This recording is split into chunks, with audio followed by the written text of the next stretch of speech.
क्या आप सच में जानते हैं कि आप कौन हैं? ये शरीर, ये मन, या ये नाम रूप, या कुछ ऐसा जो इन सब से परे है? श्री राम कृष्ण परमहंस कहते हैं, तुम शरीर नहीं आत्मा हो, शुद्ध, शाश्वत, अमर। पर क्या हमने कभी आत्मा को पहचाना, या सारा जीवन सिर्फ शरीर की पहचान में ही खो दिया? आज हम चलेंगे एक ऐसी यात्रा पर जहां शरीर मिटता है और आत्मा बोलती है, जहां भ्रम टूटते हैं और सत्य झलकता है, जहां श्री राम कृष्ण के दिव्य वचनों में आत्मा का विज्ञान खुलता है, सरल परंतु बड़े गहन रूप में। श्री राम कृष्ण कहते हैं कि आत्मा कोई पदार्थ नहीं है, चेतना है, और इसका अनुभव मौन में होता है। आत्मा को देखने की वस्तु मत समझो, यह अनुभव की सत्ता है। जैसे दीपक का प्रकाश दिखता नहीं है पर उसी से सब दिखता है, वैसे ही आत्मा भी दिखती नहीं है पर उसी से हम सब कुछ अनुभव करते हैं। शरीर एक यंत्र है, मन एक उपकरण है, पर आत्मा वह साक्षी है जो सबको जानती है। तुम शरीर नहीं हो, न ही मन हो, तुम वही आत्मा हो जो इन दोनों को देखती है। जब तुम बाहर की ओर देखना छोड़कर भीतर उतरते हो, तब आत्मा की झलक मिलती है। ध्यान में मौन होने पर जब विचारों की तरंगे शांत हो जाती हैं, तब आत्मा का वास्तविक स्वाद मिलता है। आत्मा का अनुभव शब्दों से परे है, उसे केवल शुद्ध मौन में जाना जा सकता है। शरीर के साथ आत्मा की पहचान करना ही अज्ञान है। मनुष्य जब कहता है कि मैं बूढ़ा हो गया, मैं बीमार हूं, तो वह अपने शरीर को मैं मानकर बोल रहा है। पर आत्मा न कभी जन्म लेती है न मरती है। यह न कभी बूढ़ी होती है न कभी बीमार होती है। यह तो केवल शरीर का अनुभव करती है और उसमें लिप्त भी नहीं होती। आत्मा सूर्य के समान है और शरीर केवल एक बादल की तरह। बादल आता है जाता है पर सूर्य अचल रहता है। आत्मा को जानने वाला जानता है कि वह शरीर से परे चिरस्थायी है। जब यह ज्ञान स्थिर हो जाता है, तब जीवन में भय, दुख और मृत्यु का कोई स्थान नहीं रहता। तुम कौन हो, इस प्रश्न पर बार बार चिंतन करोगे तो यह आत्मा का द्वार खोलता है। अगर कोई साधक लगातार पूछे कि मैं कौन हूं जो यह सब कुछ देख रहा हूं, तो एक दिन यह प्रश्न ही सब अज्ञान मिटा देता है। यह प्रश्न आत्मा के निकट पहुंचाने का द्वार है। जब तुम पूछते हो कि मैं कौन हूं और शरीर, नाम, रूप, संबंध, विचार सबको हटाते जाओ, तब अंत में जो बचता है वही आत्मा है। आत्मा न पुरुष है, न स्त्री, न जाति, न धर्म। वह केवल अस्तित्व की शुद्ध सत्ता है। इस प्रश्न के उत्तर में बुद्धि चुप हो जाती है और मौन में ही आत्मा का वास्तविक रहस्य प्रकट होता है। आत्मा अनुभव से जानी जाती है, ध्यान रखना, तर्क से नहीं। बुद्धि सीमित है, आत्मा तो असीम है ना, इसलिए तर्क से आत्मा को नहीं जाना जा सकता। श्री राम कृष्ण समझाते हैं कि कोई शब्द स्वाद को नहीं कह सकता, वैसे ही आत्मा को तर्क से नहीं समझा जा सकता और समझने की कोशिश भी नहीं करनी चाहिए। केवल ध्यान, मौन और परम प्रेम से ही इसका साक्षात्कार संभव है। साधक को चाहिए कि वह आत्मा के बारे में पढ़े, सोचे, पर अंत में उन विचारों को भी छोड़कर शांत हो जाए। जब भीतर पूर्ण मौन हो जाता है, तभी आत्मा की झलक मिलती है और यह झलक ही मोक्ष की शुरुआत है। और आत्मा के ज्ञान से ही सच्चा वैराग्य जन्मता है। जब साधक को आत्मा का अनुभव होता है तब संसार की वस्तुएं फीकी लगने लगती हैं। आत्मा के प्रकाश में सब बाहरी सुख तुच्छ प्रतीत होते हैं। जैसे सूरज निकलने पर दिया बुझा हुआ लगता है, वैसे ही आत्मा के आनंद में सब इंद्रिय सुख फीके हो जाते हैं। यह अनुभव केवल बौद्धिक नहीं, वास्तविक होना चाहिए। जब आत्मा का रस मिल जाए तब विषय स्वयं छूट जाते हैं। ऐसा वैराग्य कृत्रिम नहीं होता, वह सहज आनंद से भरा हुआ होता है। और यह ध्यान रहे कि आत्मा को जानने के लिए अंतर्मुख होना पड़ता है। जब तक तुम बाहर की दुनिया में उलझे रहोगे तो आत्मा का अनुभव नहीं होगा। आत्मा बाहर नहीं, भीतर है, शरीर के पार, विचारों के पार।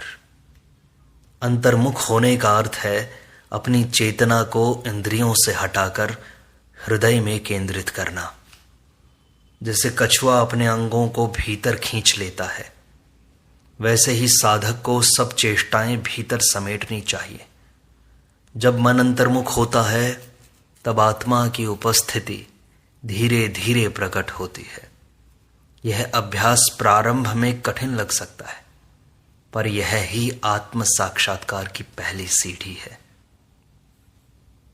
और यह एक और बड़ा विज्ञान है कि आत्मा आनंद स्वरूप है। वह कभी दुखी नहीं होती, उसका स्वभाव ही है आनंद स्वरूप। वह जन्म नहीं लेती, नष्ट नहीं होती, इसलिए उसमें दुख का कोई स्थान नहीं। जब हम दुखी होते हैं तब हम अपने मन, शरीर या अहंकार के स्तर पर होते हैं, आत्मा के स्तर पर दुखी नहीं होते। आत्मा में प्रवेश करते ही दुख दूर हो जाता है, क्योंकि वहां केवल शांति, प्रेम और आनंद है। साधक को चाहिए कि वह प्रत्येक परिस्थिति में स्वयं से पूछे, क्या यह दुख मेरी आत्मा का है या मन का? यह विवेक धीरे धीरे तुम्हें आत्मा की ओर ले जाता है। अपने मैं को, अहंकार को मिटाना ही आत्मा को पाना है। जब तक मैं का अहम भाव बना है, आत्मा का ज्ञान नहीं हो सकता। यह मैं शरीर से, मन से, पहचान से जुड़ा होता है। आत्मा को जानने के लिए इस मैं को विसर्जित करना अति आवश्यक है। जैसे दीपक बुझा दो तो अंधकार में सच्चाई दिखती है, वैसे ही मैं को हटाओ तो आत्मा की ज्योति प्रकट होती है। मैं का मरना ही परमात्मा का जन्म है। इसीलिए आत्मज्ञान का पहला द्वार है विनम्रता, शरणागति और निरअहंकारिता। और आत्मा एक ही है, सब में वही तो विद्यमान है। एक ही सूर्य अनेक जलकुओं में प्रतिबिंबित होता है, वैसे ही आत्मा सब प्राणियों में एक ही है। यह भेदभाव कि यह मैं हूं, वह तुम हो, केवल शरीर और मन के स्तर पर है। आत्मा का दृष्टिकोण जब आता है तब सब में एकता दिखाई देती है। तब क्रोध, घृणा, द्वेष का कोई स्थान नहीं रहता। आत्मज्ञान का अर्थ है केवल अपने भीतर ही नहीं, सब में उसी आत्मा को देखना। यह दृष्टि प्रेम, करुणा और सेवा का मूल स्रोत है। और आत्मा तक पहुंचने का सरल मार्ग है प्रेम। ध्यान, साधना, वैराग्य सब मार्ग हैं, पर सबसे सरल और सुंदर मार्ग है प्रेम। जब तुम आत्मा से प्रेम करते हो तो धीरे धीरे वह प्रेम तुम्हें भीतर खींचता है। यह प्रेम संसार की वस्तुओं से नहीं, सत्य से होना चाहिए। जैसे नदी समुद्र की ओर बहती है, वैसे ही प्रेम आत्मा की ओर बहता है। जब प्रेम शुद्ध होता है तो साधक धीरे धीरे आत्मा में लीन हो जाता है। इसलिए आत्मा को जानने के लिए अभ्यास के साथ साथ हृदय में प्रेम का दीपक भी जलाए रखना चाहिए। और आत्मा को पाने के लिए मन को शुद्ध करना होता है। जैसे गंदे दर्पण में चेहरा नहीं दिखता, वैसे ही अशुद्ध मन में आत्मा की झलक नहीं मिलती। मन को शुद्ध करने का उपाय है सत्य, प्रेम, सेवा और सत्संग। जब मन वासनाओं से मुक्त होता है, इच्छाओं से मुक्त होता है, एक भी लालसा मन में नहीं उठती, तब आत्मा स्पष्ट दिखाई देती है। इसलिए आत्मज्ञान से पहले मन का परिष्कार आवश्यक है। साधक को चाहिए कि वह प्रतिदिन अपने विचारों, शब्दों और कर्मों को देखे तो क्या वे आत्मा के अनुकूल हैं या नहीं। जब मन निर्मल होता है तब आत्मा का अनुभव सहज और सुंदर रूप से हो जाता है, एकदम स्पष्ट अनुभव होता है। आत्मा सर्वदा जागृत है, पर मन उसे ढक लेता है। आत्मा सोती नहीं, वह तो सदा जागृत है, परंतु मन की चंचलता, विकार और वासनाएं आत्मा को छिपा लेती हैं, ढक लेती हैं। जैसे सूर्य को बादल ढक लेते हैं, वैसे ही आत्मा को मन ढक देता है। ध्यान और साधना का कार्य यही है, बस इन बादलों को हटा देना। जैसे जैसे मन शांत होता है, निश्चल होता है, सरल होता है, वैसे वैसे आत्मा की ज्योति प्रकाशित होती है। इसलिए साधक को आत्मा को जागृत करने की नहीं, बल्कि मन को शांत करने की आवश्यकता है। आत्मा तो मिली हुई है, बस उस पर अज्ञान का पर्दा डला हुआ है। उस पर्दे को हटा दो, आत्मा तो सदैव है। और आत्मा को जानने के लिए गुरु का साथ आवश्यक है। जब तक कोई अनुभवी गुरु न हो, आत्मा की यात्रा कठिन हो जाती है। गुरु वह होता है जो अंधकार में दीपक जलाता है, जो तुम्हें आत्मा की ओर खींचता है, जो स्वयं अनुभव में स्थित हो। गुरु केवल उपदेश नहीं देता, वह तो चेतना को छूता है।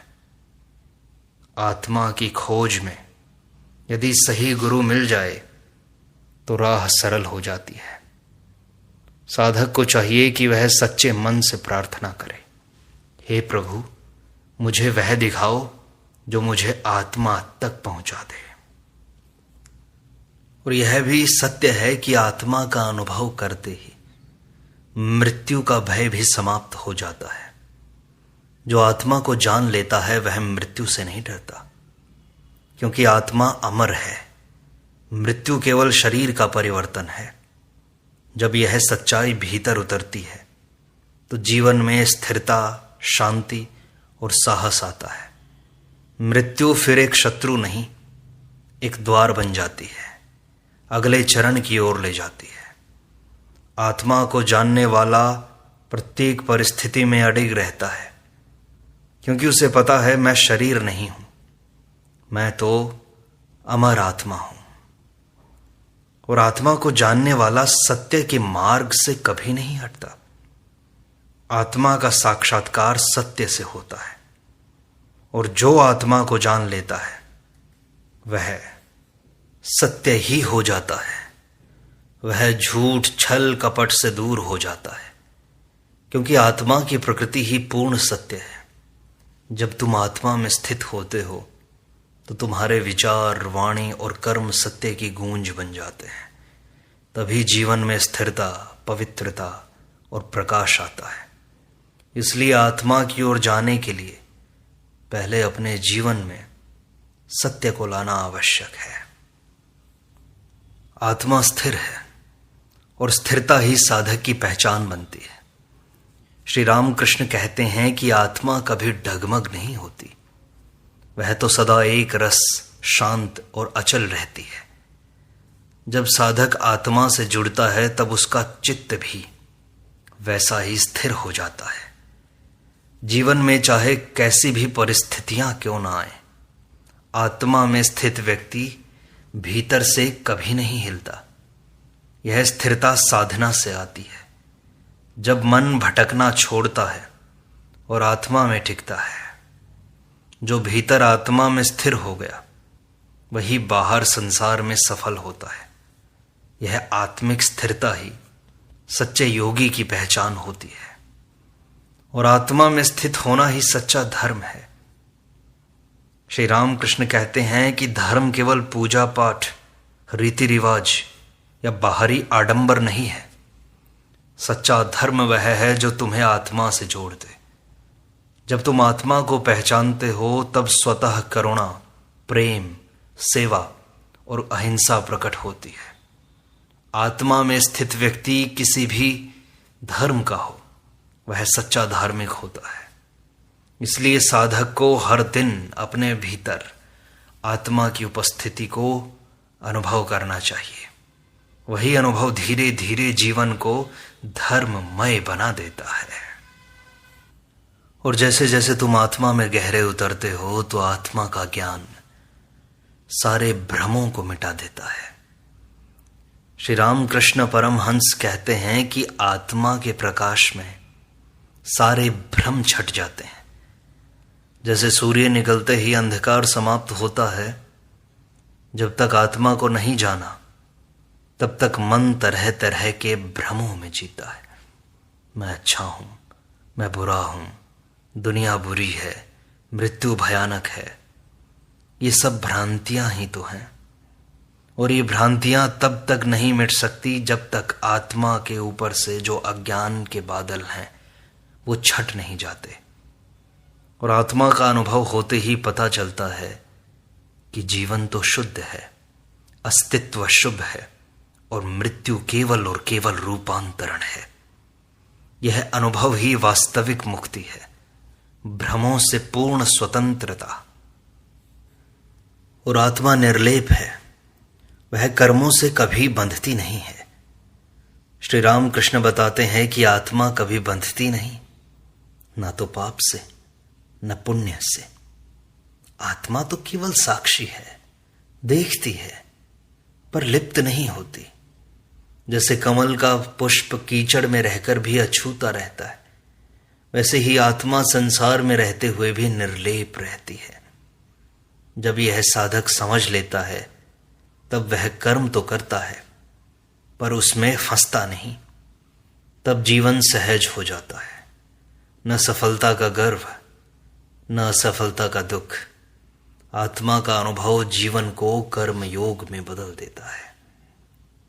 और आत्मा को जानने के बाद ही सच्ची सेवा प्रारंभ होती है। श्री रामकृष्ण इस विषय में समझाते हैं कि जब तक तुम सेवा को मैं दूसरे के लिए कर रहा हूं ऐसा सोचते हो, तब तक वह अहम से भरी है, उसके अंदर अहंकार पनप गया है। पर जब आत्मा का अनुभव होता है और यह समझ आती है कि सब में वही तो आत्मा है जो मुझ में प्रकाशित होती है, और सब में एक ही आत्मा है, कोई अलग अलग आत्मा नहीं है, तब सेवा पूजा बन जाती है। तब साधक प्रत्येक प्राणी में भगवान को देखता है और सेवा एक आध्यात्मिक क्रिया बन जाती है। आत्मा का अनुभव ही सेवा को निरअहंकारी, निस्वार्थ और गहन बनाता है। यह सेवा ही साधक को परमात्मा के ओर निकट ले जाती है।